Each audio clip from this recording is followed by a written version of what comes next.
Mirësia e ditë që çdo besimtar obligohet të jeti përpikët në këtë aspekt është të jemi bamirës, të mirë e të sjellshëm. Me kë tjetër përveç se me babën dhe me nanën. Allahu i madhruar në Kur'ani famëlar thot: "Wa qada rabbuka alla ta'budu illa iyyahu wa bil walidayni ihsana." E Allahu xhalleshanuhu ka caktuar që ta adhuroni Zotin xhalleshanuhu dhe të silleni në mënyrën më të mirë me prindrit tuaj. Rast që me të vërtet do të na shpjegoje në praktikë se si e kuptoi pejgamberi alayhi salam vlerën e prindërve dhe se si i sugjeroi shokët e tij të jenë të kujdesshëm ndaj nanës dhe babës, edhe kur është në piqe në kohën më të vështirë kur kanë qenë besimtarët pranë luftës.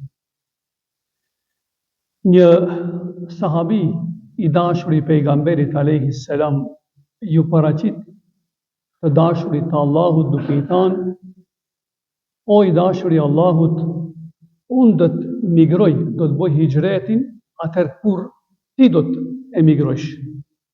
Dhe unë do të luftoj atëherë kur ti do të luftosh." Dhe erdhi koha, pejgamberi alayhi salam të përgatitet për një luftë. E ky person i lartë përmendur ju paraqit Muhammedit alayhi salam duke i thënë: "Dëshiroj të jem pjesëmarrës në luftë." Muhammedi alayhi salam kishte të kristalizuar në mendjen e tij se të kujdesesh për prindit tënd është xhihadi më i madh. E i tha: "A e ke babën gjallë?" "Po, i dashuri i Allahut." "A e ke edhe nanën gjallë?" "Po, i dashuri i Allahut." "Pa shko dhe bën xhihad ka ato di."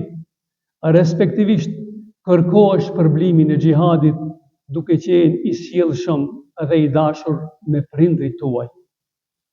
Ju e dini të gjithë se sa vlerë ka xhihadi, por me këtë rast neve na tregon Muhammedi alayhi salam se respekti, nderi, kontributi, mundi, izmetin që ja bën prindërve është e barabartë me shpërblimin, me sevapin e të luftuarit në rrugë të Allahu xhalleshanu. Prandaj, i nderuar i vëlla, ti që e ke prindrin gjallë, mundohu që të sillesh në mënyrën më të mirë me ata. Mos jesh i vrasht, pavarësisht gabimeve të tyre, po ti jesh i butë dhe i dashur me to.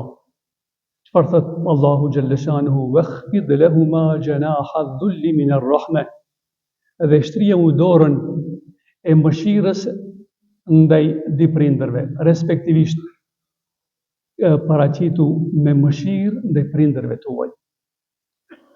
Pra besimtari mundohet që në çdo aspekt të ju sjellje kënaqësi, lumturi prindërve dhe zemrave të prindërve të tyre, duke qenë i buzëqeshur, duke qenë fjalë ëmbël edhe kështu me radhë. Pra, të gjithë ju të cilët i keni prindrit gjallë, atëherë keni një mundësi të shkëlqyeshme që të fitoni sevapin e xhihadit duke qenë në shërbim të prindërve tuaj. Dërsa neve që na kanë vdekur prindërit, e lutim Allahun xhalleshanuhu që përmes veprave të tjera të mira, Allahu i madhruar na ngrese derexhet në xhennet, edhe t'ju shkoje një pjesë të sevapeve tek vendi i tyre, pra tek varet.